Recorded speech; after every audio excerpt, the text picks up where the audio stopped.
Welcome to Blizzard Fire. We hope this video helps fire up your solution. In this video, I will explain how to use Notion.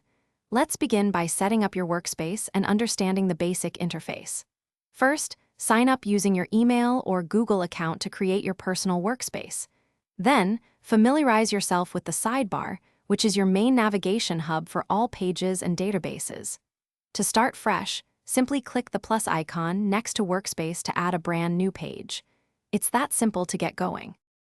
Now, let's dive into Notion's core features for organizing your information. Everything in Notion is a block, allowing you to add text, images, to-do lists, and even embed files seamlessly.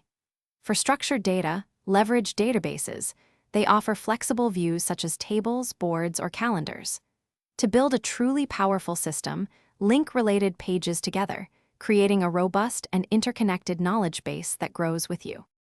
Quick recommendation: if you're finding this video helpful, please take a moment to subscribe and give it a like.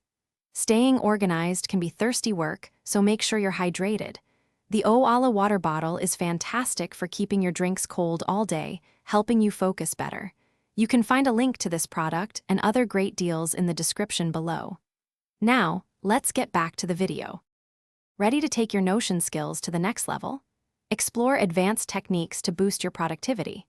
You can automate repetitive workflows by using Notion's native integrations or connecting with third-party tools. Save time by creating custom templates for common tasks, projects, or even your daily meeting notes. And for teamwork, easily share pages and entire workspaces with collaborators, ensuring everyone has the right level of access. Thanks for watching. If you found this helpful, don't forget to like and subscribe.